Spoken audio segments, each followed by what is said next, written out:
सबसे पहले तो मुझे ये जो कमीशन की नामजदगी है, मुख्तलिफ मामलात है जिन पर बात करनी है, लेकिन पहले कमीशन की बात हो जाए तो आपके ख्याल में ये मामला अब जो है वो किसी तरफ जाता हुआ दिखाई दे रहा है? कैसा फैसला आपके ख्याल में काबीना ने किया है? ये नामजदगी जो साबिक चीफ जस्टिस सदुक हुसैन जिलानी की गई है, इस पर आपकी क्या राय है? देखिए अरमान भाई, मेरे ख्याल में ये बहुत अनफॉर्चुनेट है, वेरी फ्रैंकली। 6 जजेस इस्लामाबाद हाई कोर्ट के एक चीज मतलब उन्होंने एक्यूज किया कि उनके ऊपर प्रेशर था, उनके ऊपर मतलब जिस तरीके से घर में आलात और कैमरे ढूंढे गए और जो भी मामला उन्होंने लिखे, इट वाज वेरी क्लियर कि उनके साथ क्या गुजर रही थी। अब एक हाई कोर्ट का जज जब लिख के दे दे कि मैंने किसी शख्स को फांसी दे दी है, तो पूरी दुनिया कबूल करती है, उसमें विटनेसेस होंगे, एविडेंसेस होंगे। जब वही जज लिखता है कि हमारे साथ ये कुछ पिछले 1-1.5 साल में हुआ है, तो उसको इन्वेस्टिगेट करने की जरूरत ही क्या थी? चले, आपने इन्वेस्टिगेट करना है तो इन्वेस्टिगेट तो चीफ जस्टिस ऑफ पाकिस्तान ने करना था। उन्होंने खत चीफ जस्टिस पाकिस्तान को लिखा था। चीफ साहब को चाहिए था कि अपनी सरवाई में 4-5 जजेस, सीनियर जजेस लेते, उनकी बात सुनते और उस पर ऑर्डर कर देते। चीफ साहब ने जो अगला काम किया, उन्होंने वजीर आजम को बुला लिया, जो कि खुद इसमें एक किस्म का मुल्जिम है। ये जो एक्यूजेशंस हैं, ये बेसिकली एग्जीक्यूटिव के खिलाफ है। ये जितनी उन्होंने एजेंसीज पे बात की है, वो सारी उनको रिपोर्ट करती हैं। आपने उनके बुला के इंक्वायरी कमीशन बना दिया। अब इंक्वायरी कमीशन में क्या होगा? 2-3-4 महीने बाद चलेगी। And I can assure you, ऐसी ग्रिलिंग हुई इन 6 जजेस की, ये कुछ उनके साथ किया जाएगा कि 3-4 महीने बाद, अल्लाह माफ करिए, 6 जजेस माफी मांग रहे हैं कि हमने ये लेटर क्यों लिखा। मुझे तो डर है कि 13 एमपीओ के तहत इन 6 जजेस को अरेस्ट ना कर दी जाए, डीसी पिंडी शायद गिरफ्तार ही ना कर ले। पाकिस्तान में किस किस्म का लॉ एंड ऑर्डर है? आई मीन, ये तो वो मजाक। और सदुक जिलानी साहब, लेकिन हुकूमत की तरफ से ये कहा जा रहा है कि ये जो जजेस हैं, ये जुडिशरी का मामला है और पाकिस्तान तहरीक इंसाफ इस मामले को सियासी बना रही है।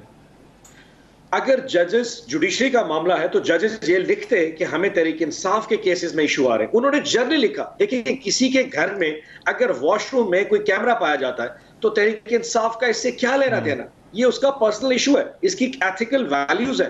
अगर वो इसके ऊपर रेजिस्ट कर रहा है या इसके ऊपर इंसिस्ट कर रहे हैं, तो बजाय आप उसको उस लेवल पे इन्वेस्टिगेट, आप उसको पॉलिटिसाइज कर रहे हैं। हमारा पॉइंट ये था कि उन 6 जजेस ने कहा कि हमारे साथ ये हुआ है। चीफ साहब खुद उसको इन्वेस्टिगेट करते हैं, उसके ऊपर ऑर्डर करते हैं। चीफ साहब ने वो उठा के उन्हीं के हवाले कर दिया। अब ये जो एसओपीज और टीओआरस है, इसमें जो जो लोग शामिल होंगे, यकीन जानिए दुनिया में इससे बड़ा घिनौना मजाक नहीं हो सकता। और मैं आपको लिख के दे रहा हूं। अच्छा, लेकिन उन्होंने जो टीओआर दिए हैं उसमें कहा गया है कि 60 रोज के अंदर रिपोर्ट आएगी। तो आपको लगता नहीं है कि कुछ इंतजार कर लिया जाए, देखा जाए कि शायद ये कमीशन किसी नतीजे पर पहुंचे? 7 रोज में 6 जजेस की माफी आएगी और कुछ नहीं हो सकता। I mean, very frankly this is amazing. यानी कि वो कह रहे हैं कि हमारे ऊपर ये इशू है और उन्होंने कहा जी कि अब तुम इन्वेस्टिगेट करो, कुछ नहीं हो सकता। देखिए, अगर चीफ साहब खुद इन्वेस्टिगेट करते, things would have been different. Shahbaz Sharif, Azam Tarar, Atta Tarar साहब ने बैठ के उसके ऊपर प्रेस कॉन्फ्रेंस कर ली और कहा जी इस तरह इन्वेस्टिगेट करेंगे। तो सदुक जिलानी साहब, we have all the trust with him, but everybody knows कि हर बंदे की अपनी कहीं ना कहीं लेजिटिमेसीज हैं, रिलेशनशिप्स होते हैं और उनके भी रिलेशनशिप है, तो उसमें कहीं ना कोई प्रॉब्लम आ सकता है। This will not be a very foolproof investigation, I am sure. इसके ऊपर बहुत सारे एतराज़ात उठेंगे।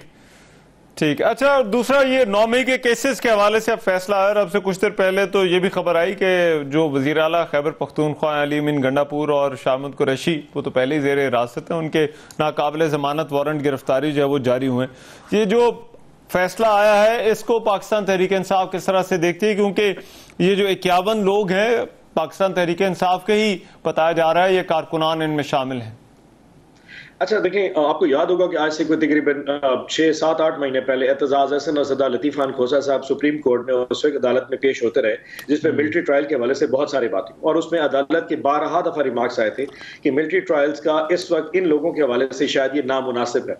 इस डिसीजन का आज सुप्रीम कोर्ट के ऑर्डर के ऊपर इसका डिसीजन अनाउंस करना थोड़ा सा, मैं समझता हूँ, बदकिस्मती भी है उन तमाम बच्चों के साथ, उन तमाम फैमिलीज के साथ, तमाम वर्कर्स के साथ। अच्छा, नहीं, मेरा ख्याल है ये जो केस है, ऑन साहब माफ कीजिएगा, ये जो केस है ये एटीसी ने ये फैसला दिया है। एटीसी ने भी यकीनन जितनी जल्दी इन लोगों को इस तरह का फैसला दिया 5-5 साल बाद, अगर फॉर एग्जांपल किसी ने सड़क पे आके प्रोटेस्ट किया और उस प्रोटेस्ट के नतीजे में उसको 5 साल की सजा हो गई है, मैं अब वैसे अब क्योंकि मिलिट्री ट्रायल का अभी मैं बैठा पढ़ रहा था, ये इन ट्रायल्स का भी बैठ कर पढ़ रहा था। अगर फॉर एग्जांपल किसी ने प्रोटेस्ट किया और उसमें कहीं पे किसी पुलिस वाले को कोई पत्थर या कोई चीज लग गई, 5 साल की सजा उन बच्चों को देना just to send a message, I am sure this is too much. ये थोड़ा सा हैवी हैंडेडनेस हो गई है। अच्छा। अपील का प्रोसेस जाएगा, हम इन तमाम जो वर्कर्स हैं इन तमाम के लिए अपील प्रोसेस में जाएंगे हाई कोर्ट्स में, और Pakistan Tehreek Insaf as a party हमारे तमाम लॉयर्स इनको डिफेंड करने के लिए अपीलों के प्रोसेस में जरूर जाएंगे, and will fight out to the last, because you know ये तमाम बच्चे वो सारे थे जो अपनी खान की अरेस्ट के हवाले से एक अपने दिल की ख्वाहिशात के नीचे शायद कहीं ओवरकम होकर किसी ऐसे रास्ते पे चले गए जो शायद इतना ज्यादा खतरनाक नहीं था, लेकिन जिस किस्म का ये ऑर्डर्स है, आई मीन थोड़ा रूथलेसनेस इसमें ज्यादा नजर आ रही है, तो हम इसमें अपील में जाएंगे एंड आई एम श्योर कि इन डिसीजंस को ओवरटर्न करने की कोशिश करवाएंगे। जी ठीक है। दूसरा भी फरमाइए, पार्टी के अंदर जो है वो क्या कोई इख्तलाफ है कि पार्टी को आगे जो है वो किस तरह से लेकर जाना है, खासतौर पर वकला और जो पाकिस्तान तहरीक इंसाफ के जो सियासतदान हैं, जो सियासी क़यादत जिसको हम कह सकते हैं, उनके दरमियान? अच्छा अरमान भाई, इशू है कि देखें डिफरेंस ओपिनियन बाकी जमातों में भी है। अगर आप मिफ्ता इस्माइल साहब की, शाहिद खान अब्बासी साहब, मुर्तजा अब्बासी साहब और बहुत सारे लोगों को उठा लें तो पाकिस्तान मुस्लिम लीग नून में भी बहुत इख्तलाफात होंगे, लेकिन क्योंकि इस वक्त स्कूप जो है मीडिया में वो पाकिस्तान तहरीक इंसाफ ज्यादा नजर आ रहा है, और एक सामा पिछले 2-3 दिन से मैं ओवरऑल एक मीडिया ट्रायल भी देख रहा हूँ पाकिस्तान तहरीक इंसाफ का, तो इसलिए इसको ज्यादा वो दिखाया जा रहा है। देखें, 2 किस्म की ओपिनियन पार्टी में है, एक है मफामत की, एक है मज़ामत की। कुछ लोग हैं जो मफामत के कायल हैं, कुछ लोग हैं जो मज़ामत के कायल हैं। तो कहीं डिफरेंस ओपिनियन अगर कोर कमेटी में आता है तो उसको इतना ज्यादा ओवर लाउडली दिखाया जाता है कि जैसे कि बहुत बड़ा पार्टी में हो जा रहा है। ऐसा इशू नहीं है। असल जो आज की आपकी स्टेटमेंट है वो रिलेट करिए असद कैसर साहब के हवाले से, जो उनकी पॉइंट है वो अपनी जगह पे है कि पार्टी की जो मेजॉरिटी है वो मज़ामत चाहती है, वो मफामत के सिलसिले में नहीं जाना चाहती। अल्टीमेटली 8 फरवरी को जो लोगों ने हमें वोट दिया था वो पॉइंट ऑफ किस लिए दिया था कि इमरान खान साहब 9 फरवरी को निकल आएंगे। अब पिछले 1.5 माह से जिस तरीके से चीजें नजर आती जा रही हैं तो इतना लंबा प्रोसेस है कि जी प्राइम मिनिस्टर भी बन गया, कैबिनेट भी बन गई, सीएम्स भी बन गए, आपस में उन्होंने बंदरबांट भी कर ली, कैबिनेट्स भी मुकम्मल हो गई, अब सेनेट का इलेक्शन भी होने जा रहा है, तो इनका तो बड़ा लंबा प्लान है। तो पार्टी में एक ऐसी राय है कि जी हमें शायद मज़ामत की तरफ जाना चाहिए और किसी भी तरह का जो नैरेटिव है जिसमें हम इनके साथ अलग सेलेक्ट करें उससे थोड़ा बैकवर्ड रहिए। अली अमीन के वाले से लोगों पे था, पर मैं समझता हूं कि अली अमीन गंडापुर जो कर रहा है वो उसकी मजबूरी है। As a CM he has to see the federal government. जो असद कैसर साहब पार्टी की जो बात कर रहे हैं वो भी जस्टिफाई करता है क्योंकि मेजॉरिटी लोग मज़ामत की तरफ जाना चाह रहे हैं और वो किसी भी किस्म का, सो इसको डिफरेंस ऑफ ओपिनियन से बंद है कि आई थिंक जो एक लाइन पार्टी ले रही है वो नेचुरली अवामी आरा के तहत है। और डिफरेंस ऑफ ओपिनियन, देखिए सर, डिफरेंस ऑफ ओपिनियन जो है वो इंटरनल डिस्कशंस के अंदर होता है, लेकिन यहाँ पर शेर अफजल मरवत के बयानात हमारे सामने, असद कैसर साहब के आपके बयानात का आपने खुद ही जो है वो जिक्र कर दिया। फिर आपका अपोजिशन लीडर किसको बनाना है किसको नहीं बनाना वो मामला जेर बहस रहा। लतीफ खोसा इमरान खान के केसेस में नहीं पेश होते, उस पर कोर कमेटी ने तहफ़्फ़ुज़ात का इजहार किया। तो ये तमाम की तमाम चीजें तो रिपोर्ट हो रही हैं। क्या पार्टी को मालूम है कि आगे किस तरह से जाना है, किसने पार्टी को आगे जो है वो लेकर जाना है? मैं तो इस वजह से आपसे पूछ रहा था कि क्या ये इंटरनल डिस्कशंस है या फिर इंटरनल डिस्कशन से बढ़कर ये इख्तलाफ इनको कहा जा सकता है?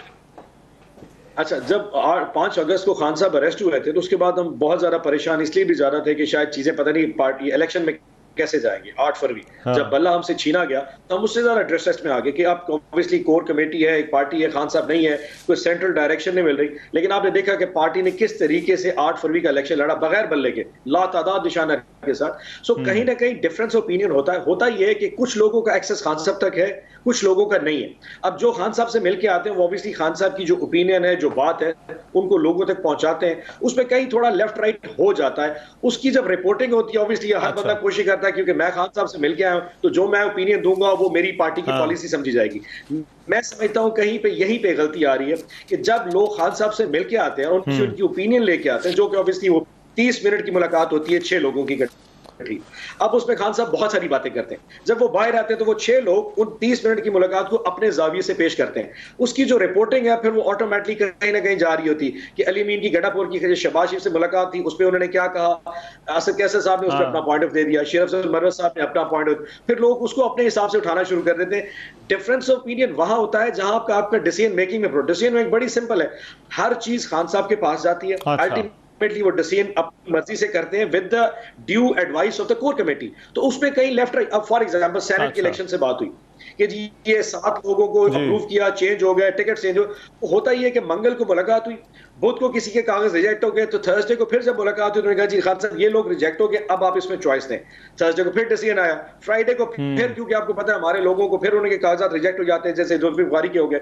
वो 4-4 दिन का जो ब्रेक आता है, उसमें ऑब्वियसली कहीं ना कहीं ओपिनियन हर बंदा अपनी वजह से निकाल बैठता है, और लोग कहते हैं जी बहुत बड़ा इख्तलाफ है। ऐसा कुछ भी नहीं है, हर बंदा अपनी चेन ऑफ कमांड में, अपनी हायरार्की कंट्रोल्स में, और सबसे बड़ी चीज जो हमें डिटरमिन कर रही है, और एवरीबॉडी नोज, वो आवाम की आरा है। आवाम की आरा ये है कि पाकिस्तान तहरीक इंसाफ की तमाम लीडरशिप इस बात पे सोचे कि खान साहब को बाहर कैसे निकालना है, और अपनी ये जो छोटे मोटे इश्यूज और कंट्रोवर्सीज और पोजीशंस की जंग है, इससे बाहर निकल के आए।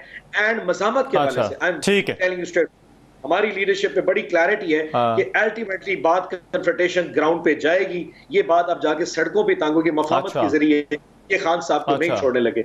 उसके अलावा से आहिस्ता आहिस्ता मूव करके उस तरफ जा रहे हैं, और अल्टीमेटली मेरे ख्याल में राइट है। पार्टी इस हवाले से बड़ी क्लियर है कि आगे का रास्ता जो है वो मज़ाहमत का रास्ता है। बहुत शुक्रिया, अब्बास साहब हमारे साथ मौजूद थे। प्रोग्राम में एक ब्रेक शामिल करते हैं, वापस आते हैं इस ब्रेक के बाद।